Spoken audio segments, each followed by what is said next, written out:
Alors, je connais pas Christophe André suffisamment pour avoir d'avis sur la manière dont il enseigne la méditation. Moi, je suis simplement le détenteur de- des instructions de Lama Tsongkhapa sur la concentration, mais c'est quand même assez général aussi du bouddhisme tibétain.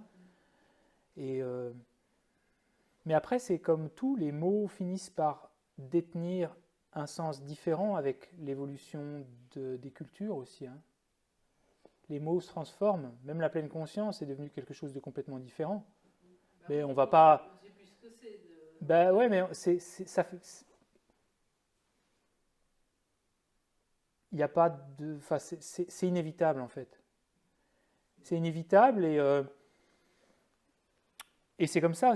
D'où l'importance de se connecter à une lignée qui reste quand même euh, précise dans les instructions et dont les instructions n'ont pas été altérées à travers le temps. Parce que tout le monde peut s'improviser euh,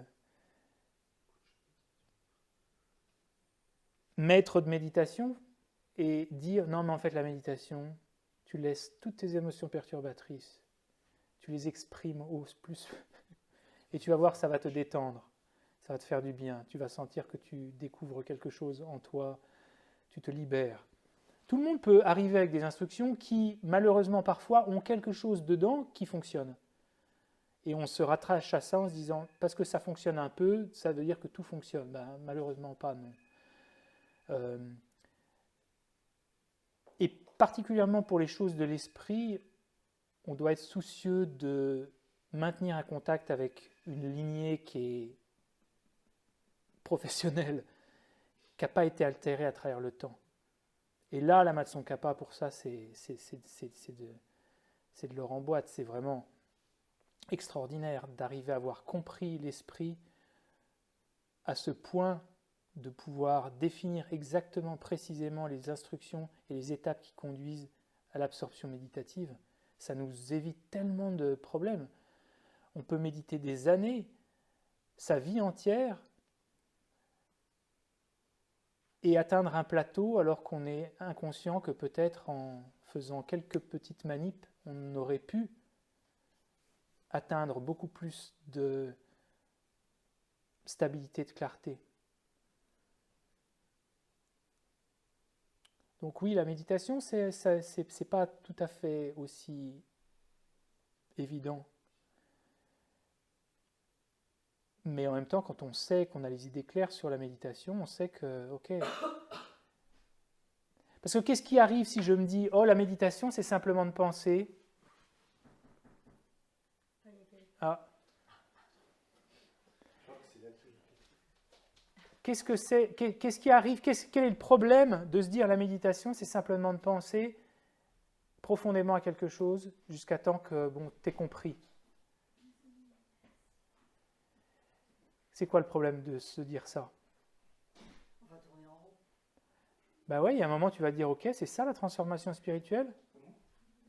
C'est juste d'avoir ce petit espèce de, ok, au moins ça fait sens. Mais maintenant, j'ai rien d'autre à faire. Je ne peux pas franchir une étape pour essayer d'intégrer ça plus dans ma vie parce que je ne sais pas, j'ai l'impression qu'il y a que ça, les trois sagesses, sagesse née de la réflexion, de la méditation. Ben moi, la méditation, pour moi, c'est je réfléchis sur quelque chose, ah ouais, ça fait sens, je m'arrête là. Quel est le problème si je pense qu'il n'y a rien d'autre après ça? Ben, c'est que je ne vais pas mettre en œuvre la technique pour vraiment transformer de manière beaucoup plus puissante l'esprit et puis ben, avec la, la, le problème de sans doute parfois un peu plafonner. Ça, c'est quand même, pour voir la préciosité de notre existence, c'est quand même assez dommage de se dire, bah, j'avais complètement oublié qu'il y avait une étape indispensable et très transformatrice qui est la méditation.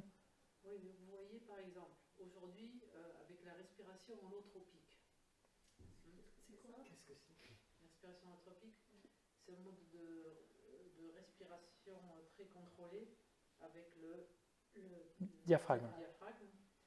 Qui amène à des états aussi de samadhi, on va dire.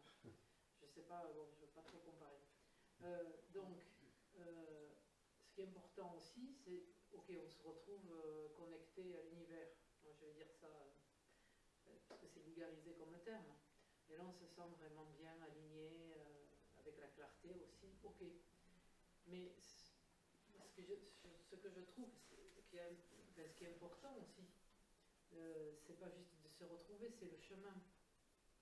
Parce que sans le chemin, si on se retrouve là spontanément, juste en respirant dans un état de conscience très sympathique, hein, d'accord, mais c'est plaisant, mais oui, il se passe des trucs, oui, c'est une forme de psychothérapie, hein, ça remet des compteurs à zéro, mais ça ne nous a pas fait évoluer. Donc, ce qui est important de dire, peut-être, c'est le chemin aussi. Bah oui, là, le chemin, il est déjà très bénéfique pour l'esprit. Voilà. C'est déjà, on peut dire, une bonne purification quand même, hein, pour l'esprit, le chemin. Après, je ne connais pas du tout, hein, ce système de méditation, donc je ne peux pas en parler, mais je sais qu'il y a aussi parfois des techniques qui disent, voilà, si tu arrives à méditer 5 minutes, c'est que tu as atteint le premier jhana, par exemple. Jhana, c'est la première samadhi, c'est la première concentration. Les Tibétains vont dire, pour atteindre la première concentration, il faut avoir atteint shamatha. Donc c'est déjà un état supérieur à shamatha. Mais on voit toutes sortes de vidéos sur Internet où tu vois des gens parler de « j'ai atteint le premier dhyana ». Tu pourrais leur demander « mais tu es resté combien de temps en absorption méditative ? 24 heures ?» Et ils disent, et on sent de toute façon que ils ne sont pas restés plus de 5 minutes, mais peut-être même... Parce qu'en fait, on vient prendre des termes qui ont été encadrés très précisément par le passé, puis on vient mettre un sens complètement différent. Et là, le problème, c'est que si on a l'impression d'avoir atteint le dhyana, on ne va pas essayer de faire en sorte de cultiver shamatha. Si j'ai l'impression, moi, déjà d'être éveillé, parce que j'ai une définition de l'éveil qui est très, très à bas coût, je vais me dire, ok, j'ai plus rien à faire. Il n'y a rien au-dessus de l'éveil. Si j'ai l'impression d'être éveillé, Et ça, c'est dramatique, ça. J'ai rencontré des personnes qui se pensaient libérées. Alors après, leur définition était peut-être sans doute différente, mais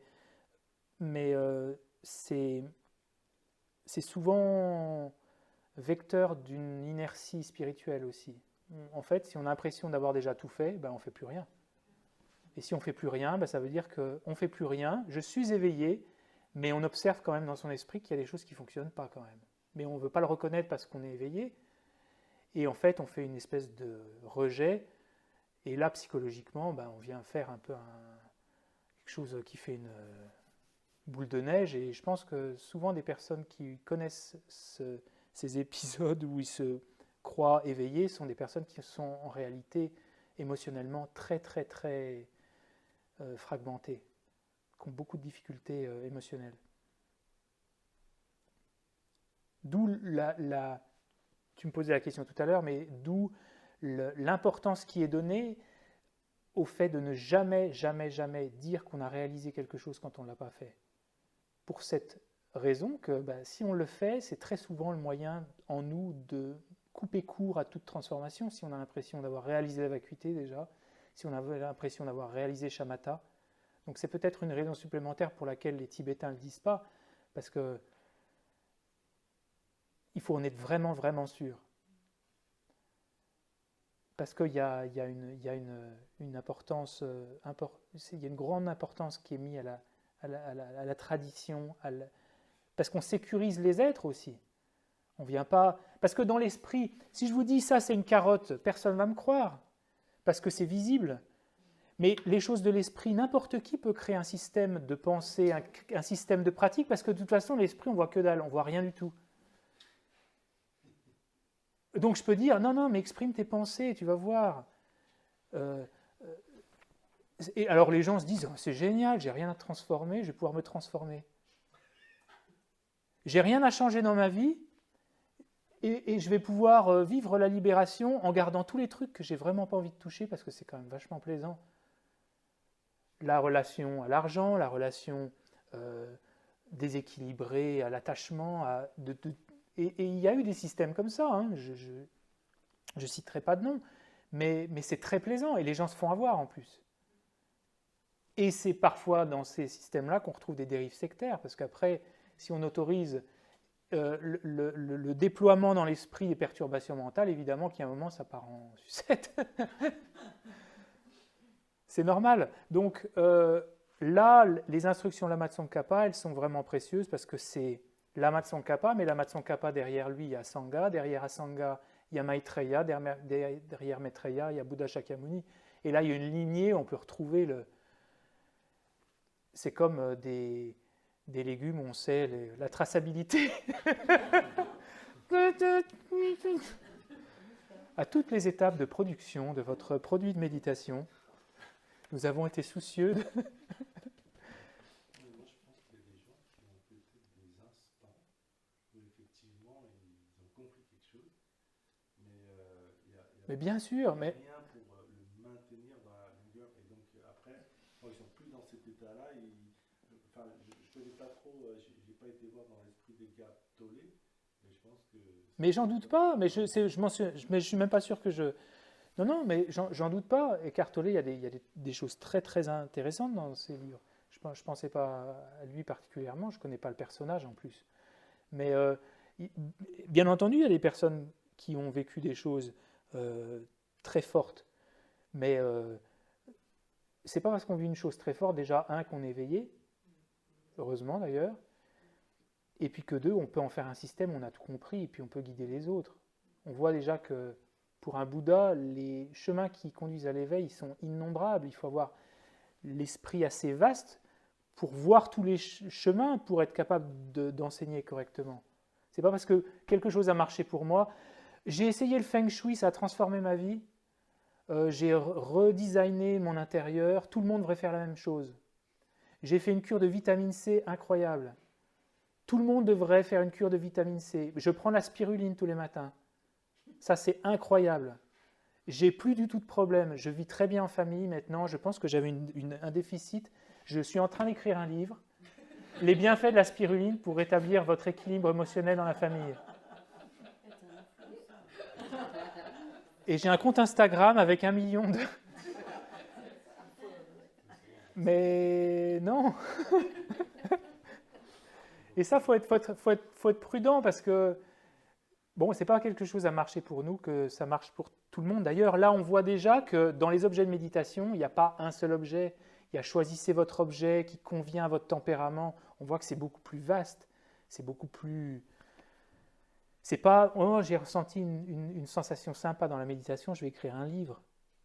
Ça, c'est des experts de l'esprit qui non seulement ont compris les étapes, mais sont arrivés au bout du chemin. Donc rétrospectivement, ils sont beaucoup plus à même de conduire à la... Là, au niveau de la psychologie bouddhiste, c'est du haut de gamme. C'est vraiment compréhension profonde des mécanismes de shamatha. Mais ça a besoin d'être digéré, d'être mis en œuvre, d'être mis en pratique, d'échanger avec quelqu'un qui a peut-être plus de pratique, d'échanger. C'est hyper important parce qu'on voit que c'est vraiment du pilotage. Pour trouver l'équilibre entre tous ces facteurs, ça demande beaucoup de temps, mais ça en vaut vraiment la chandelle. Parce que là, si on arrive à pratiquer avec une technique comme ça, je pense qu'il y a des chances peut-être que dans cette vie on atteigne shamatha. Si on atteint shamatha, après c'est le renoncement, après c'est la bodhicitta. Imaginez-vous rentrer sur le sentier Mahayana dans cette vie, devenir un bodhisattva dans cette vie.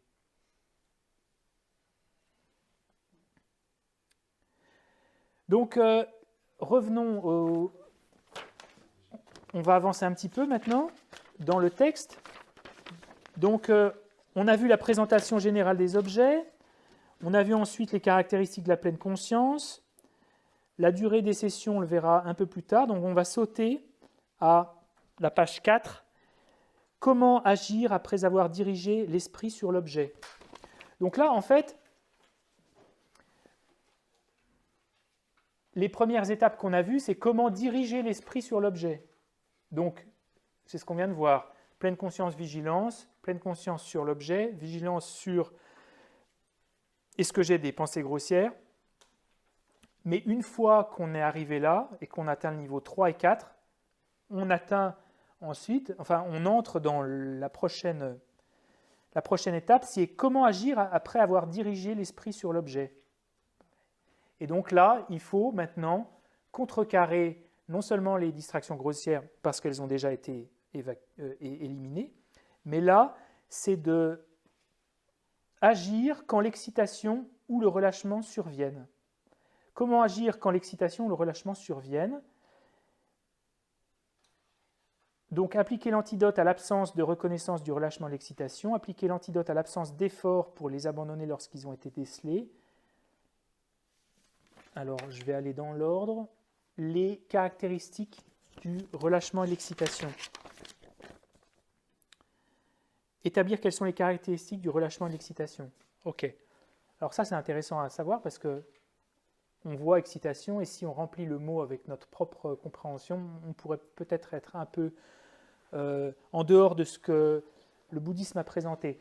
L'excitation, c'est un état d'esprit sans paix qui est considéré comme un dérivé de l'attachement, qui poursuit un objet présent et qui acte comme un empêchement de la sérénité, de la méditation. Donc c'est un état d'esprit sans paix qui est considéré comme un dérivé de l'attachement, qui poursuit des objets plaisants et qui agit comme un empêchement à la sérénité. Alors attends, je vais juste, on va attendre que... Et ça c'est Asanga, c'est la présentation d'Asanga. Qu'est-ce que l'excitement? C'est un état d'esprit sans paix, considéré comme un dérivé de l'attachement, qui poursuit des objets plaisants et qui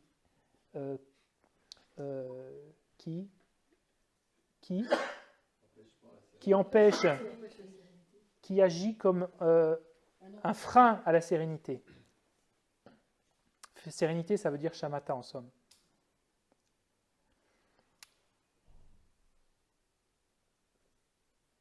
Donc, son objet, il est attractif et plaisant. C'est-à-dire que si je me sens il faut que je finisse le travail, mais que le travail n'est pas du tout plaisant dans notre esprit ou qu'on n'a pas du tout d'attachement pour le travail, l'excitation, ce n'est pas juste d'avoir un esprit distrait. L'excitation, il faut que ce soit un dérivé de l'attachement et que l'objet soit plaisant. Ça, c'est important. Le côté plaisant? Oui. Et si c'est déplaisant, c'est pas de l'excitation. Ah bon? Non. J'avais tout à l'heure cette sensation d'être vraiment présente, mais que c'était juste mon esprit, comme s'il y avait plein de petites étincelles, comme s'il voulait partir. Ben, mais j'avais pas d'image, rien. Oui, c'est pas nécessairement de l'excitation.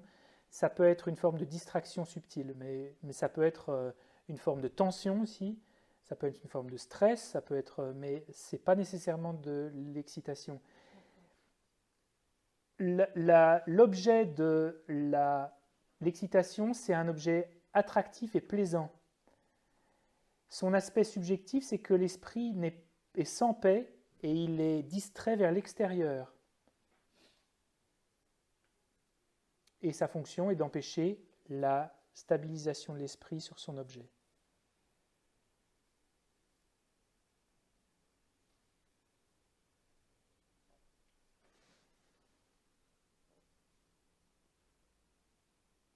Est-ce que si je suis distrait par la colère ou la jalousie, c'est une forme d'excitation? Non. On pourra le dire, nous, je suis excité, je me sens excité, je me sens... Mais ce n'est pas vraiment l'excitation qu'on entend ici. L'excitation, c'est vraiment un objet plaisant. Et ce qu'on va rencontrer dans la pratique de shamatha, c'est qu'au niveau 6, le grand danger, c'est l'excitation. Parce qu'au niveau 5, on va reconnaître les qualités de la concentration, le bien-être dans le corps, l'esprit va se poser, on va sentir la souplesse, l'absence de perturbation mentale et on va évidemment un peu tomber dans le panneau et commencer à se dire « Oh, je vais atteindre shamatha, je vais atteindre shamatha. » Je commence à avoir des signaux. « Oh, oh !» Et ça, c'est l'excitation. Parce que c'est ce qu'on disait ce matin, il va falloir complètement s'habituer à faire des expériences plaisantes sans se laisser happer par l'attachement. Ce qui est rare dans notre vie, très souvent on a des moments durs, on a de l'aversion, il y a des moments plaisants, on est complètement excité. Ben là, il va falloir qu'on vive toutes ces expériences, pas principalement les bonnes, parce qu'il y a un moment où on n'a même plus de mauvaises expériences. Au niveau 7, on n'a même plus de sensations désagréables, en lien avec ce que tu disais. Au niveau 7, on n'a plus de douleur, même physique. C'est pour ça qu'on peut rester des heures. C'est qu'il y a un équilibrage dans les énergies du corps qui fait qu'on n'a plus du tout de douleur physique, par exemple. Donc, au niveau 6, on est excité. Et niveau 5, on observe les qualités. C'est pour ça que c'est un des vrais problèmes de la concentration, c'est de ne pas se laisser happer par ça. Et c'est en ça qu'on vient vraiment développer une forme d'équanimité aussi. C'est qu'on a trouvé le moyen de ne pas avoir de ces sensations désagréables, et puis les sensations plaisantes, on les laisse complètement passer. Donc là, on est équanime. On reste complètement imperturbable. C'est pour ça que les gens disent « Oui, moi je ne veux pas cultiver shamatha, j'ai peur d'avoir de l'attachement pour la concentration. » C'est pour ça qu'on cultive shamatha, justement. C'est complètement étrange de dire ça. Parce que shamatha implique d'avoir ces sensations plaisantes sans avoir de l'attachement. Ça fait partie du chemin. Comme tu parlais tout à l'heure du chemin. Donc si je dis je ne veux pas atteindre shamatha parce que j'ai peur d'avoir l'attachement pour les sensations plaisantes, on en a beaucoup plus quand on ne pratique pas shamatha en fait. Parce que ça c'est difficile. Moi, les enseignants, ils ne conseillent pas de faire trop shamatha et je pense que c'est à cause de ça. Parce qu'il y a des gens qui restent là, qui s'accrochent à ça. Non mais ça je pense que c'est marginal ça. Vraiment ? Ben oui, mais en plus si on était attaché qu'à ça dans la vie, t'imagines ? T'es sur le point d'atteindre shamatha. Là, il faut essayer de considérer les bienfaits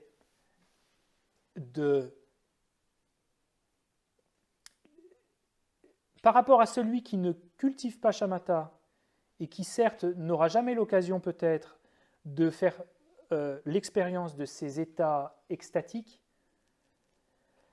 par rapport à celui qui développe ces états extatiques et qui, à un certain moment, développe de l'attachement, la force positive cultivée dans l'esprit de celui qui a de l'attachement pour shamatha, elle est phénoménale par rapport à celui qui ne rend... Ben non. En plus, ça veut dire... En gros, ça veut dire quoi ? Ça veut dire, ne rentre pas sur la voie bouddhiste parce que tu vas finir par avoir un petit peu... Parce que si tu n'as pas shamatha, tu ne peux pas avoir vipassana. Si tu n'as pas vipassana, tu ne peux pas développer... Même pour la bodhicitta, même pour le renoncement, il faut shamatha. Si tu n'as pas shamatha, en fait, tu dis, non, ne pratique pas. Parce qu'il y a un moment, de toute façon, tu vas être un petit peu... Non, ça, je pense que c'est complètement faux, ça. Et je le dis avec un petit peu de rigueur, parce que je pense que c'est vraiment... Ça ne rend pas service, ça.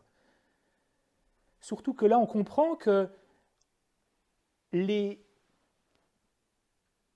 problèmes qu'on rencontre dans shamatha, c'est l'excitation et le relâchement. Donc, dans la pratique, il est inclus le fait de savoir ne pas se laisser happer par ces sensations plaisantes. Quand on a atteint shamatha, on n'est pas du tout happé par ces sensations plaisantes parce qu'on n'a plus du tout d'excitation. Donc il est où là l'attachement ?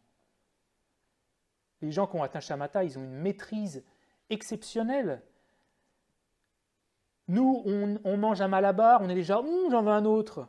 Mais là, ce n'est pas le plaisir d'un malabar qu'on va avoir dans le corps et dans l'esprit. C'est un truc phénoménal.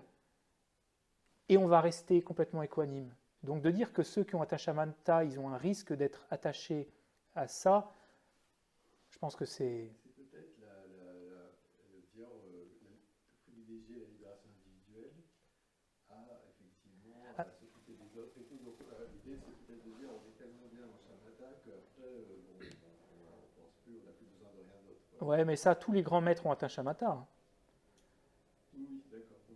Oui, non, mais c'est ce qu'on entend, mais ça fait aucun sens. Ça fait aucun sens parce que on est obligé de développer shamatha. Alors, il faut le développer avec d'autres choses, avec de la sagesse, de la compassion. Il faut pas isoler ça de la voie. ça c'est sûr. Parce que c'est vrai qu'il y en a qui le font.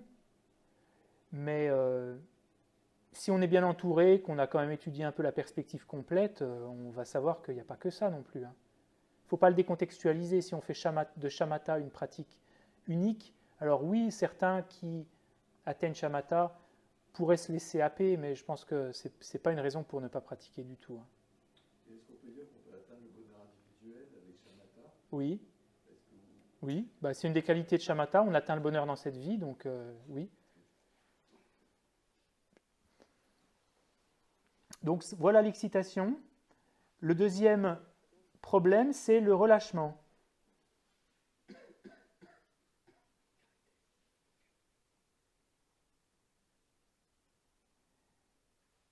Qu'est-ce que le relâchement?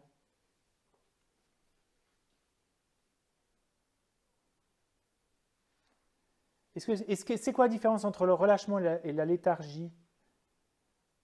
J'imagine que dans le relâchement, on a l'esprit clair, pas Hmm. dans la léthargie. On commence à perdre la vigilance. Alors, on va aller étape par étape. Donc, le relâchement, on peut avoir l'esprit clair et avoir du relâchement. Par contre, est-ce qu'on peut avoir de la léthargie et de l'esprit clair? Non, parce qu'on est dans un brouillard. Ouais. La léthargie, c'est une perturbation mentale qui est soit neutre, soit non vertueuse. C'est-à-dire que c'est une indisponibilité du corps et de l'esprit qui est dérivée de toutes les perturbations mentales. Je voulais dans le fichier, dans un des fichiers, quelque part, vous avez la définition dans ce que je vous ai fourni de la léthargie, je crois, ou pas? Non, je ne vous l'ai peut-être pas donné. Relâchement et de la léthargie, c'est ça, ne sont pas identiques. Non, c'est pas dans ce tableau. Voilà. C'est dans un tableau. Ah, dans le tableau. C'est relâchement et excitation. C'est pas relâchement et excitation. Non, c'est pas dans ce tableau-là. Montre-moi ton tableau. Oui, c'est dans celui-ci là. Vous l'avez ou pas? Oui. Bah non, c'est pas. Oui, non, en fait, je pense que c'est un tableau que j'ai pas encore fait. Non, mais je vous explique. Il est en cours de travail, parce qu'en fait, la léthargie n'est pas inclus dans les 5 fautes et 8 antidotes. Ok.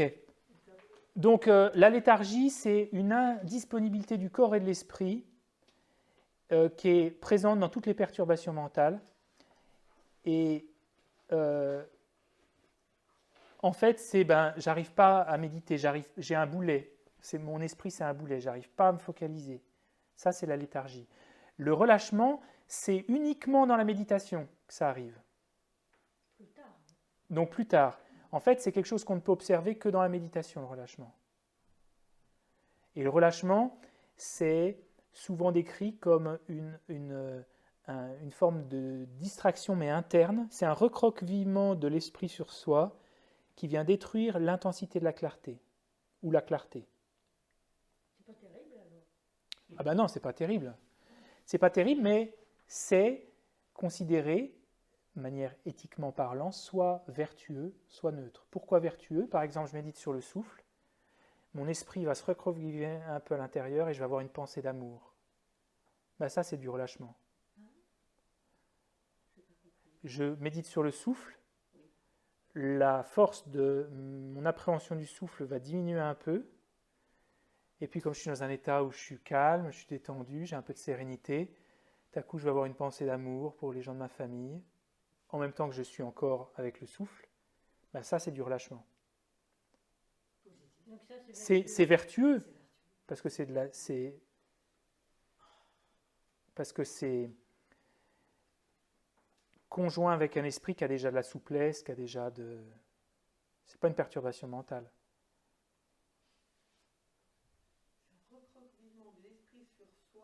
Alors c'est une diminution de l'intensité de la méditation.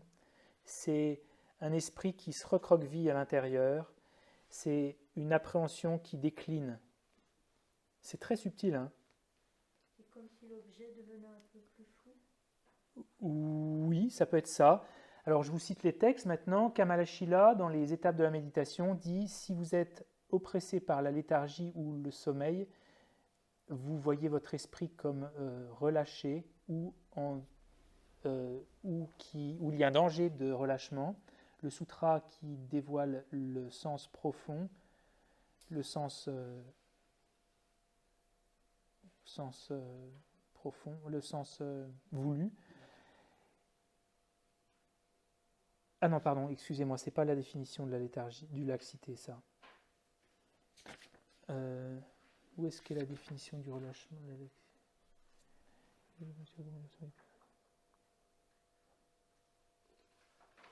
Ça, c'est déjà intéressant d'avoir la différence entre la léthargie et la... Léthargie, sommeil, relâchement ne sont pas la même chose. Parce qu'en fait, si en départ de méditation, on n'a même pas atteint le niveau 3 et 4, et qu'on est en train de dormir, qu'on se dit c'est du relâchement, et qu'on injecte de la clarté, on ne fait pas du tout ce qu'il faut en fait. Parce que là, le relâchement, c'est simplement quelque chose qui vient bien après.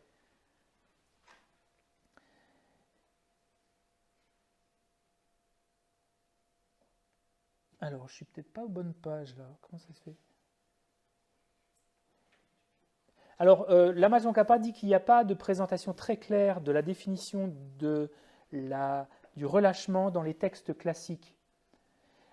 Alors, Kamaleshila, lui, dit dans les étapes de la méditation, quand votre esprit ne voit pas clairement l'objet, comme une personne née aveugle ou une personne qui entre dans une pièce sombre, ou bien comme ayant les yeux fermés, alors reconnaissez que votre esprit est devenu relâché, est relâché. Ça, c'est une des présentations. Le relâchement veut dire que le mode d'appréhension de votre esprit sur l'objet est devenu un peu relâché, négligent. Il n'appréhende pas l'objet avec une intensité ou une clarté profonde. Donc même si l'esprit est limpide, si votre mode d'appréhension sur l'objet n'est pas vivace, intense, alors le relâchement s'est installé dans l'esprit. Moi, j'ai une question sur la différence de clarté et intensité. Parce que finalement, la clarté, c'est de voir les choses avec des détails. L'intensité, c'est de le voir avec beaucoup de force. Et je me demande si on ne peut pas avoir quelque chose qui n'est pas très clair, mais avec beaucoup d'intensité. Enfin, c'est ce que tu disais au début. On sent la présence très forte. Et pour autant, alors est-ce que c'est vraiment deux synonymes Non, ce n'est pas des synonymes clarté et intensité. Parce qu'on peut avoir de la clarté sans l'intensité.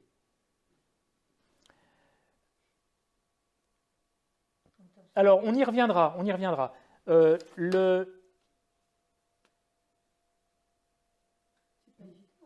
Alors, pourquoi on parle du relâchement et de l'excitation? Pourquoi on ne parle pas de la colère? Pourquoi on ne parle pas des autres choses? Pourquoi on parle du relâchement et de l'excitation?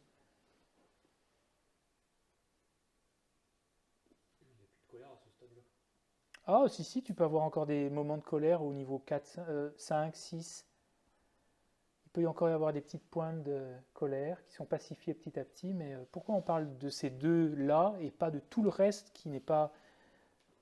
La colère, c'est ni relâchement, ni excitation, vraiment. C'est une distraction.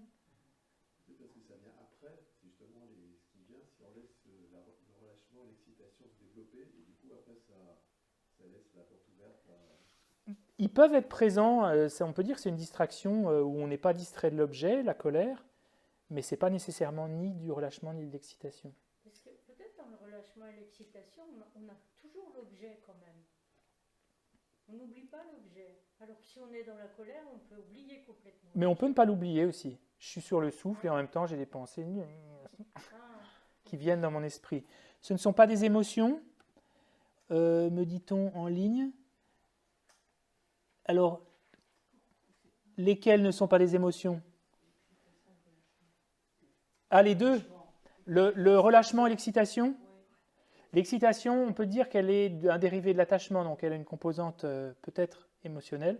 Le relâchement, non. C'est vrai que relâchement, ça n'a pas un côté émotionnel. C'est plus cognitif, en fait, le relâchement. C'est plus une diminution des capacités cognitives de l'esprit plutôt qu'une émotion. Je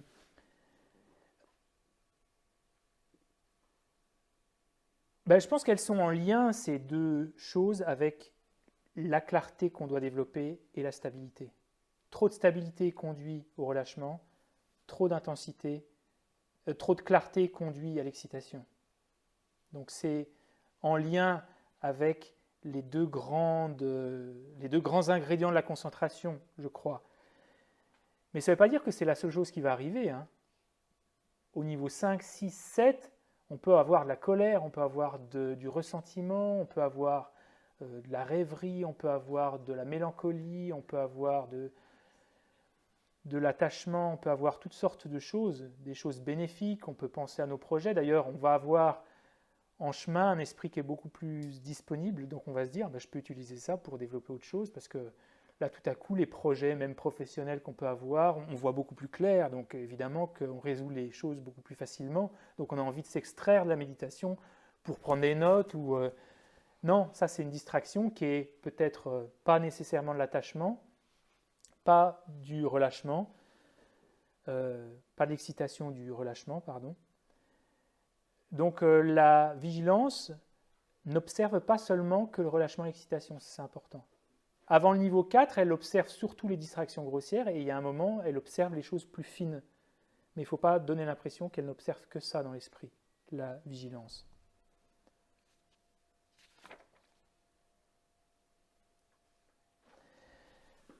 Alors, l'excitation, elle peut être grossière. L'excitation grossière, c'est je perds complètement l'objet. L'excitation moyenne, je ne perds pas complètement l'objet, mais j'ai quand même un objet qui coexiste avec le souffle, par exemple.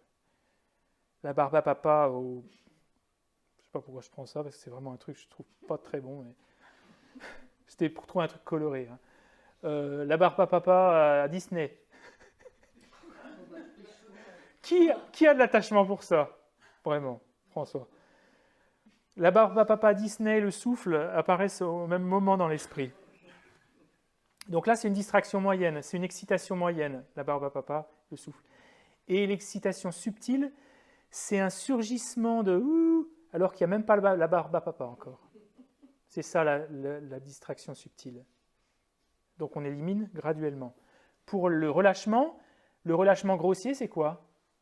Et là, je vais répondre à ta question. Le relâchement grossier, c'est... La somnolence ou je sais pas. Non. Le relâchement grossier, c'est... On a de la pleine conscience, on n'oublie pas, mais l'objet, il n'apparaît pas. Alors ça, c'est un peu bizarre. Hein. Parce que si la pleine conscience, elle a un objet familier, là, ça veut dire qu'en gros, il n'y a pas d'objet, mais il y a quand même la pleine conscience. Ça veut dire que j'oublie quoi? Mais j'oublie, s'il n'y a rien, j'oublie pas quoi? C'est comme si, quand on passe dans la méditation analytique, on va essayer de brosser l'objet pour qu'il apparaisse clairement. C'est comme si je te dessinais et mentalement tu apparais. Voilà. Quand je commence la méditation de placement, c'est un peu comme si je te mettais derrière cette vitre. J'accepte que ça diminue en qualité, on l'a fait avec le souffle. Le relâchement grossier, c'est je regarde dans la vitre, mais tu n'es plus là en fait. Mais moi, je ne suis pas distrait, je suis encore en train de regarder la vitre. D'accord. Et encore la vitre. Donc là, ça c'est super intéressant et important pour les méditations des gens qui font de shamatha sur des visualisations. C'est-à-dire que jusqu'au niveau 5, on peut avoir du relâchement grossier. C'est-à-dire que jusqu'au niveau 5, il y a des moments où on n'est pas complètement distrait, mais l'objet n'apparaît pas. Ça, c'est génial. Parce que si on a envie qu'on soit toujours en contact avec le souffle, on va tendre l'esprit. Non, c'est pas parce que j'oublie le souffle une seconde que ma pleine conscience elle est complètement partie non plus. Donc là, vous commencez peut-être à comprendre que le niveau de départ, il est quand même très indulgent. Hein. C'est-à-dire qu'au départ, je peux avoir le niveau 4 et encore avoir du relâchement grossier. C'est-à-dire qu'au niveau 4, je peux être en train de méditer sur le souffle et j'oublie pas complètement le souffle dans le sens où je suis complètement parti. Je suis encore en train d'observer mais le souffle n'apparaît pas à ma conscience. C'est-à-dire que je ne suis pas vraiment connecté au souffle, mais je ne suis pas complètement distrait non plus. Est-ce que c'est une idée du souffle? Non, ce n'est pas vraiment une idée, c'est le souffle lui-même. Là, je ne suis pas... Visualise, par exemple, pour ceux qui sont... Visualisez une voiture. Visualisez une voiture. Donc, vous pouvez peut-être avoir une fraction de seconde, une image claire. Conservez cette voiture à l'esprit maintenant. Est-ce que vous êtes distrait? Et est-ce qu'elle apparaît toujours?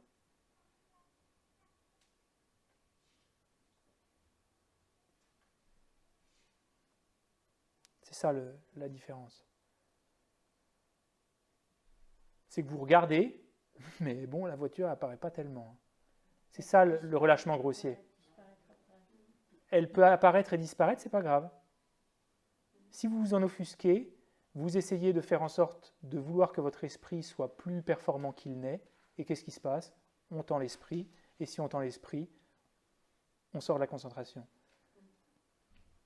Donc au départ, on doit accepter que l'objet n'apparaisse pas de manière continue. Ça ne veut pas dire qu'on l'a complètement perdu. Donc il y a une différence entre perdre complètement l'objet, en ce sens d'être distrait, et d'avoir du relâchement grossier.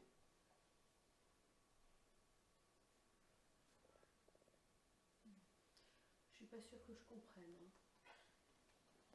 Je suis sûre que je comprends pas. Est-ce qu'il y a un relâchement subtil?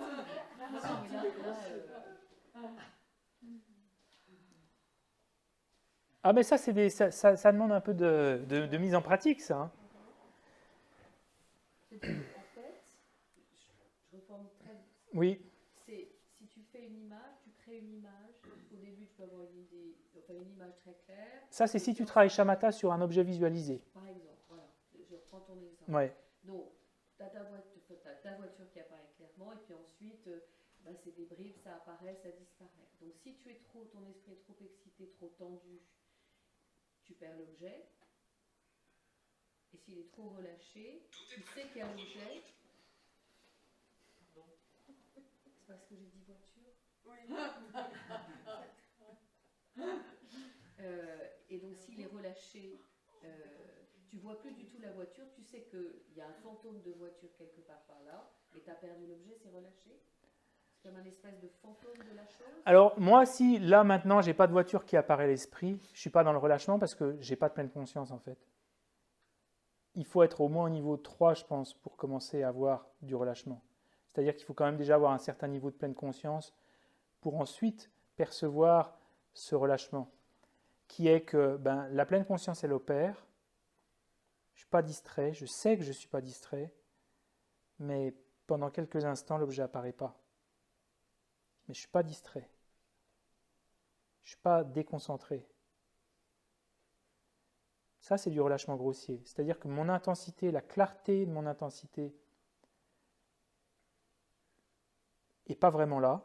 Il n'y a ni clarté de l'objet, ni intensité. Donc là, c'est vraiment du relâchement grossier. On dit que le relâchement grossier, il y a une clarté subjective, c'est-à-dire que ma pleine conscience, elle opère. La caméra, elle continue à enregistrer, mais il n'y a pas de clarté objective. Il n'y a pas d'objet qui apparaît à ma caméra. Ok, ça c'est le relâchement grossier. Relâchement moyen, c'est quand il y a une clarté du côté de la caméra, une clarté du côté de l'objet. L'objet apparaît clairement, mon esprit enregistre, mais il y a un manque d'intensité. Il y a un manque de... Et ça, c'est ça le relâchement subtil, moyen. Mais là, je vais le diviser en deux. On va prendre que ces deux-là, ça suffit. Relâchement grossier, c'est quand il y a la caméra qui enregistre, la pleine conscience, elle est là, mais l'objet n'apparaît pas. On dit qu'il y a une clarté subjective, mais il n'y a pas une clarté objective. L'objet n'apparaît pas. Objective. Dans le relâchement subtil, il y a une clarté de l'objective, je reste en contact avec l'objet, il apparaît de manière continue, ma caméra, elle enregistre, ma pleine conscience, elle opère, mais il n'y a pas d'intensité. Il n'y a pas ce... Il n'y a pas cette... Je me répète un peu avec des... Et il y a la clarté, c'est là qu'il y a la clarté, mais pas l'intensité. Oui. En fait. D'accord. La clarté objective, mais pas l'intensité. Oui, c'est ça. Et alors ça, pour le coup, ça c'est vraiment le relâchement subtil. Et le relâchement subtil, il disparaît, il y a un grand problème de relâchement subtil au niveau 5, il disparaît à peu près au niveau 6, il peut être encore là au niveau 7 et disparaît complètement au niveau 8. Donc c'est quelque chose qui vient assez tard en fait. Là, ce qu'on voit là maintenant. Donc, une fois qu'on a observé nos distractions grossières, on va commencer à essayer de percevoir ces deux versants. L'un qui est un petit peu trop dans le... et l'autre qui est un peu trop dans la mollesse. Et comment, une fois qu'on les a identifiés, on vient les contrecarrer?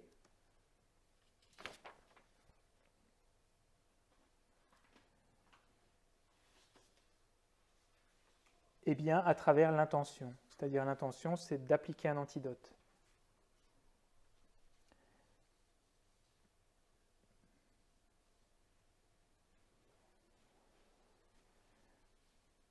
Donc là, l'appliquer l'antidote, c'est d'injecter de la clarté dans la méditation, si on a du relâchement, et de venir ramener l'esprit vers l'intérieur quand on a de la torpeur, de l'excitation, pardon.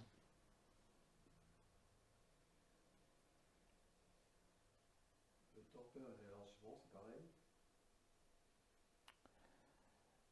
J'ai dit de l'excitation, apporter de la torpeur. Oui, parce qu'en fait, la luminosité, ça peut être un antidote à la fois au sommeil, au relâchement et à la torpeur. Mais ce que je voulais dire, bien sûr, c'est le relâchement.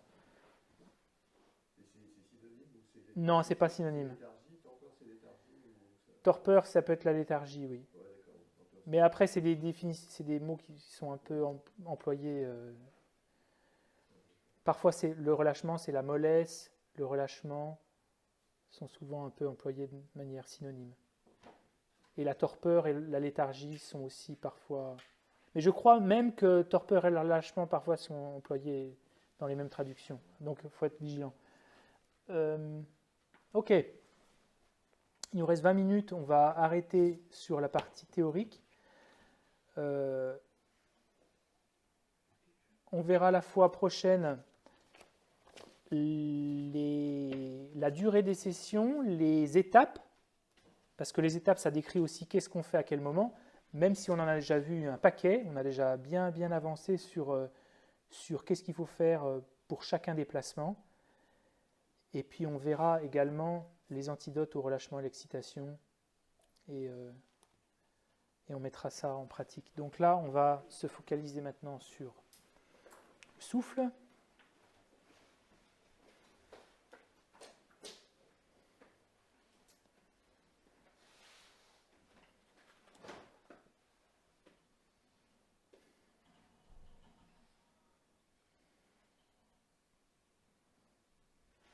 Et on est parti pour une bonne quinzaine de minutes. Alors on ne va pas faire une méditation de 15 minutes sans arrêt parce qu'on voit que il faut répéter un petit peu les instructions. Commençons simplement par trouver notre objet de méditation. On peut se dire, ouais, mais bon, j'ai trouvé ce matin quand même. Mais là, ce n'est pas le trouver dans l'absolu, c'est le trouver en temps réel qui importe. De rétablir l'appréhension ferme de notre objet maintenant. Lorsque j'inspire, je sais que j'inspire. Lorsque j'expire, je sais que j'expire. Vous pourriez essayer d'ouvrir les yeux, si vous le souhaitez, de fixer un objet neutre devant vous. Ça vous aide.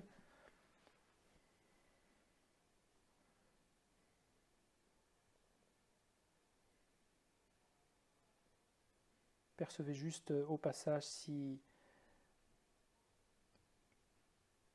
diagnostiquez votre esprit, savoir s'il y a un peu plus de clarté maintenant, d'intensité ou pas, ou moins. Il n'y a pas de bonne réponse.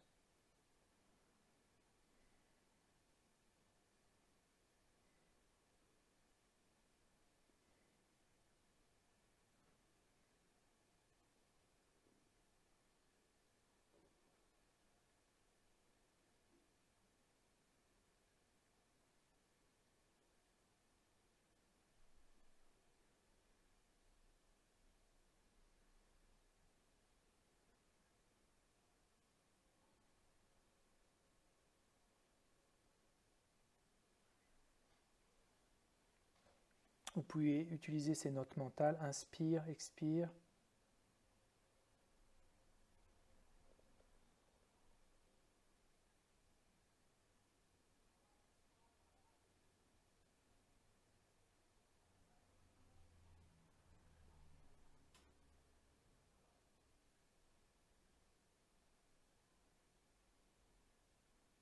Et on n'emploie pas encore vraiment la vigilance, là, parce qu'on est dans la réflexion. On pourrait, mais pour pas compliquer, là, je reste simplement dans trouver l'objet, sans vigilance, sans importer les qualités de la méditation à l'intérieur de ce qu'on est en train de faire.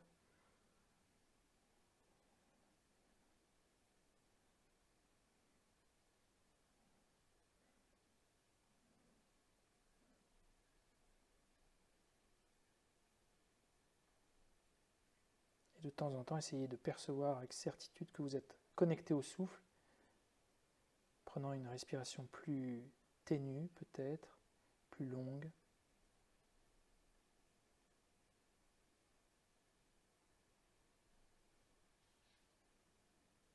Et le moment d'après, de regarder et de fixer cet instant avec votre souvenir en disant « Ah ouais, ça c'est le souffle ».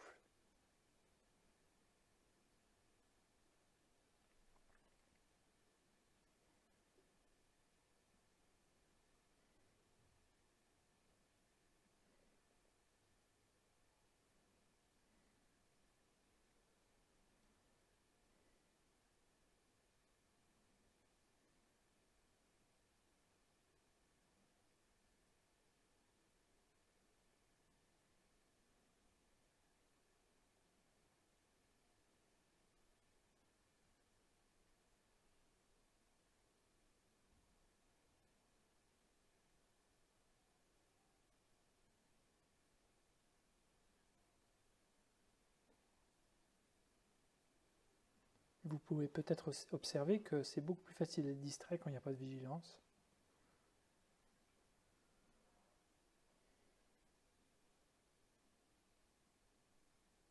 Il faut beaucoup plus de temps pour déterminer qu'on a été distrait.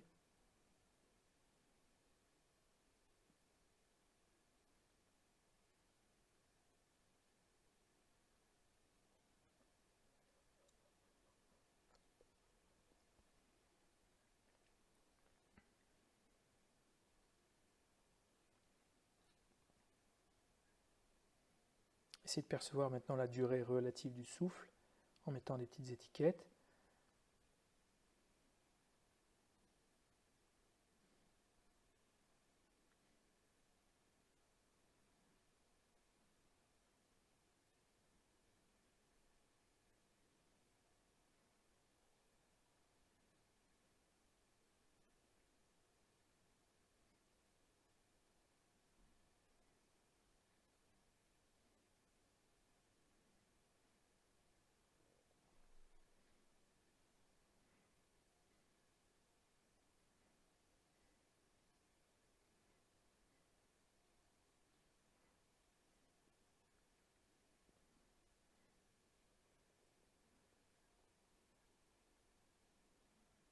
Prenons maintenant une nouvelle inspiration en essayant de percevoir avec certitude qu'on est connecté au souffle.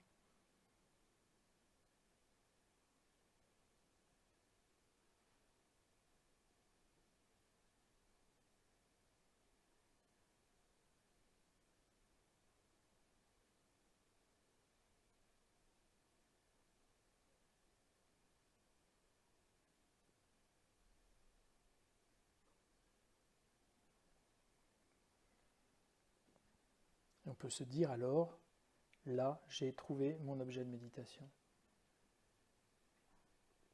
Ça, c'est le souffle.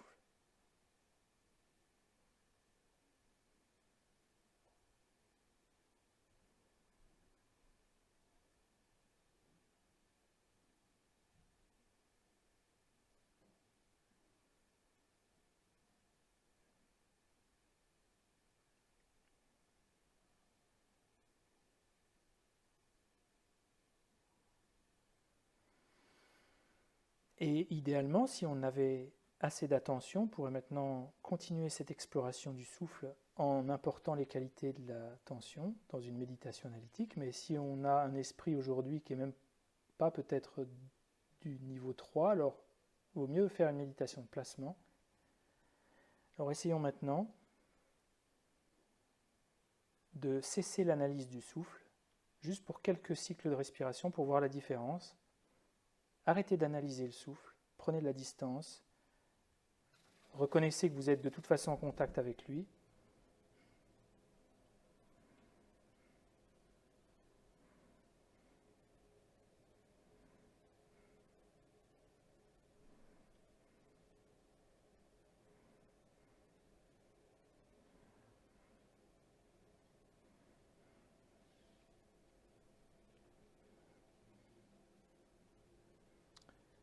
Et on peut essayer de faire le test de revenir à l'analyse maintenant, juste pour voir la différence de texture, de saveur à l'intérieur de notre esprit. Rentrez dans les caractéristiques du souffle, différenciez-le. Inspire, expire, promenez-vous à l'intérieur du souffle.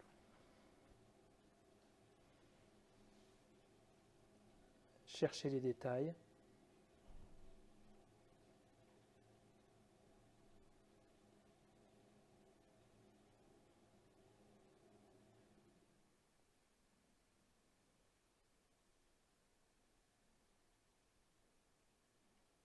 Et stabilisez, cessez de méditer, prenez de la distance, cessez d'analyser.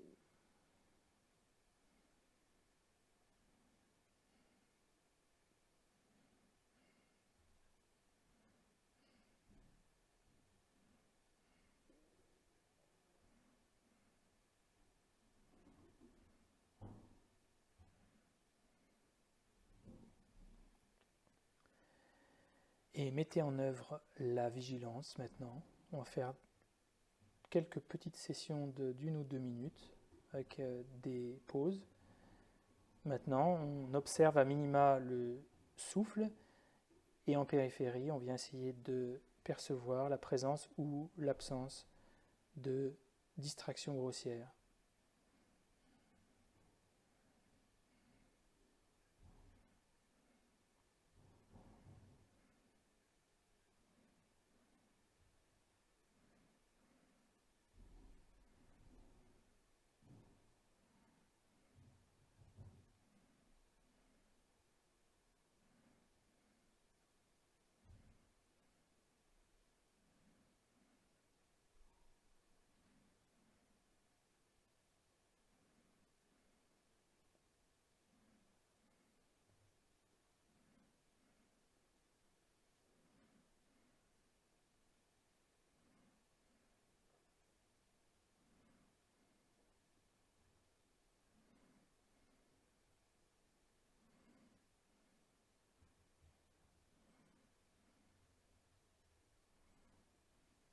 On peut faire une petite pause, rétablir notre posture si on le souhaite.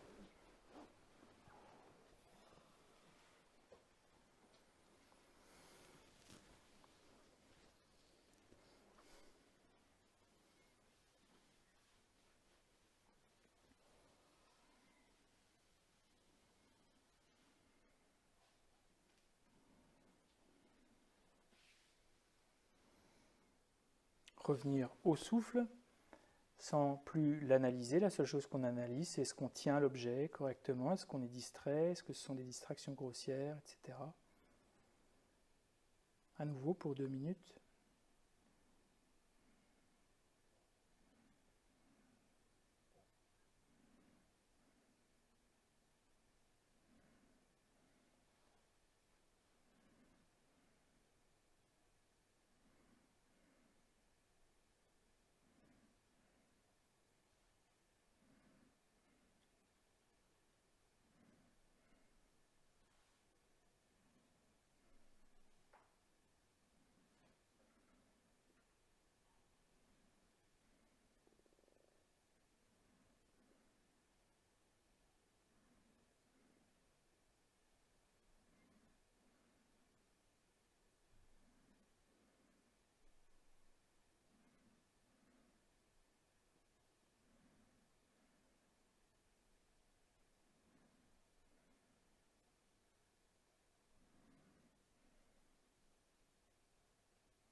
Ok, on fait une pause.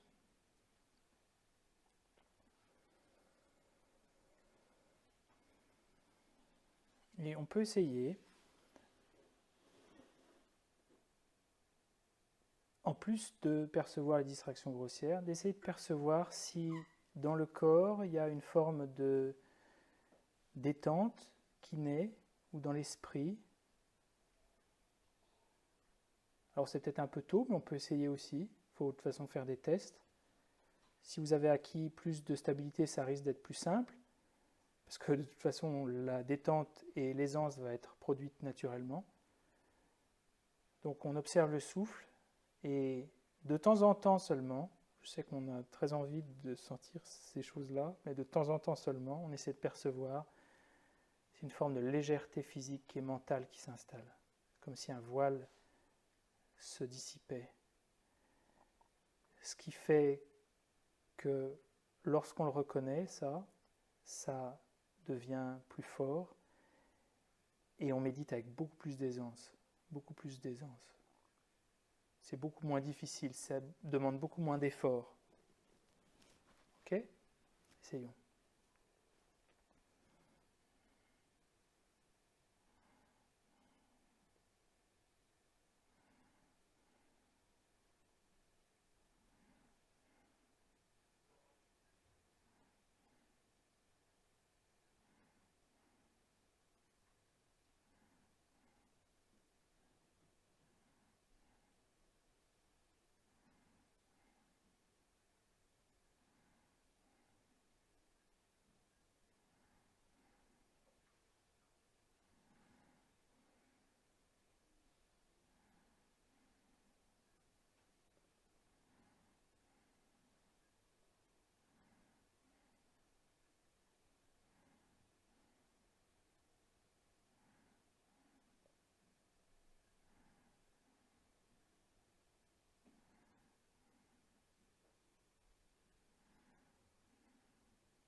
Non seulement on regarde le souffle, mais en périphérie, on peut regarder également que le souffle peut-être s'apaise.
Et on va pouvoir conclure cette journée en apportant dans notre esprit les choses bénéfiques qu'on a pu planter aujourd'hui, qui sont peut-être ce soir, qui nous donnent peut-être l'impression ce soir qu'elles sont que des petites mini-choses. Oh oui, bon, c'est pas... Mais c'est comme si on regardait la graine d'un ficus religiosa, c'est l'arbre de la Bodhi. Ce sont des graines de ficus qui sont toutes petites, elles font moins d'1 millimètre. Et elles peuvent donner lieu à des arbres gigantesques, parmi les plus grands arbres du monde. Et on oublie parfois de regarder les petites choses qu'on fait en observant leur potentiel. Eh bien, on va essayer de souhaiter que les petites choses qu'on a plantées dans l'esprit, elles occasionnent pour nous et pour les autres un arbre immense, gigantesque, dont les ramifications pourront apporter de la nourriture à tous les êtres, nourriture spirituelle, nourriture matérielle. Puissent tous les efforts que j'ai consacrés aujourd'hui à activer l'écoute la réflexion, la méditation. Puisse cela ne pas être perdu,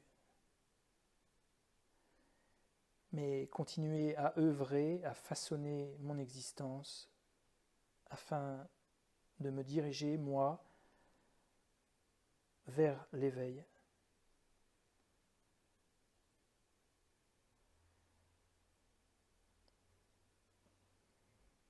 Pour être le plus à même de soulager la souffrance du monde. Et je vous laisse quelques instants pour formuler cette dédicace dans votre cœur avec, on se souvient, la possibilité de le faire avec une intensité, une certitude. Et quand on a éveillé cette certitude avec l'objet de méditation, alors il est beaucoup plus facile de l'éveiller dans la dédicace et les pratiques spirituelles qu'on fait. Je vous laisse quelques instants.